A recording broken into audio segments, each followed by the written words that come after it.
Then I thought this can be one of the reason for increasing distance between the families. इसी वजह से हम हमारे लोगों से, हमारे फैमिली मेंबर्स से और दूर जाते हैं.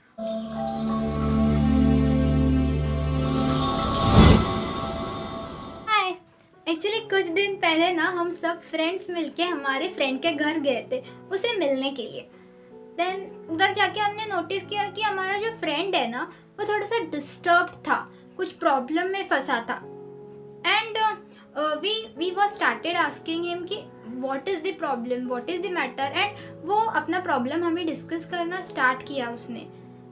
तब ये सब चीज़ें ना उसकी जो बहन है वो भी सुन रही थी. तो उसकी बहन ने उसे सब कुछ एडवाइस देना स्टार्ट किया, बोलना स्टार्ट किया कि what is wrong and what is right. तब मैंने ऐसे नोटिस किया कि वो जो लड़का है वो ना कि उसके बहन का सब कुछ सुन रहा था, बल्कि अपना रियल प्रॉब्लम उससे हाइड भी कर रहा था. उसकी बहन कॉन्स्टेंटली उसे पूछ रही थी what's the real matter, real बात क्या है, सब कुछ बता मुझे. बट वो सब कुछ हाइड भी कर रहा था. उसने दिए जो भी एडवाइसेस थे उसे अनसुना कर रहा था, उसे एक्सेप्ट नहीं कर रहा था, अंडरस्टैंड नहीं कर रहा था.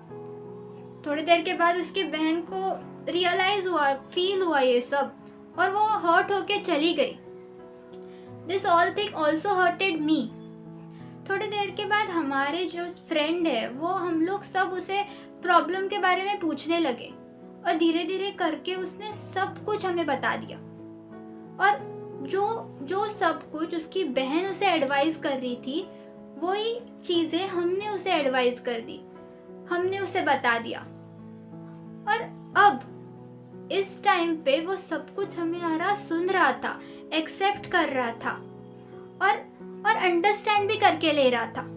पर जबकि उसकी बहन जब उसे एक्सप्लेन करने का ट्राई कर रही थी, एडवाइस करने का ट्राई कर रही थी, तब वो डिनाई कर रहा था, ऑपोजिशन में था.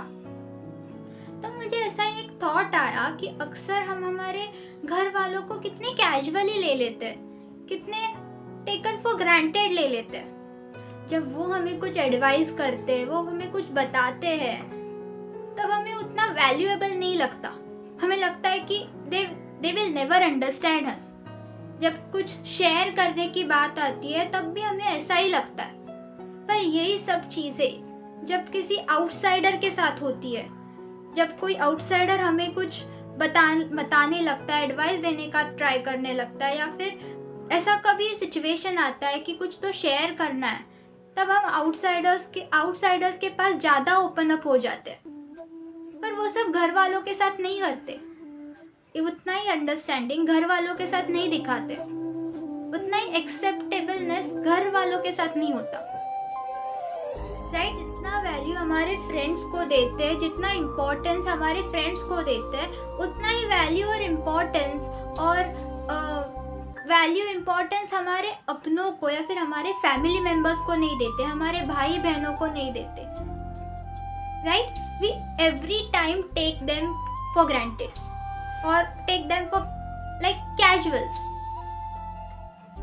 ये मैंने बहुत जगह ऑब्जर्व किया. बाद में यही सेम सिनेरियो था. Right? Then I thought this can be one of the reason for increasing distance between the families. इसी वजह से हम हमारे लोगों से, हमारे फैमिली मेंबर्स से और दूर जाते हैं, और ज़्यादा उनके साथ सब कुछ हाइड करना स्टार्ट कर देते हैं, और हमारा जो डिस्टेंस है, जो बॉन्ड ऑफ लव है, वो टूट जाता है, वो मिसिंग हो जाता है. Don't you think? हमें सिर्फ हमारी फैमिली मेंबर्स के साथ कुछ चीज़ें शेयर करना, कुछ चीज़ें एक्सेप्ट करना, कुछ चीज़ें अंडरस्टैंड करना स्टार्ट कर देना चाहिए, ऐसा मुझे लगता है. Can't we try it out? Let us all try this out. Okay? Bye bye.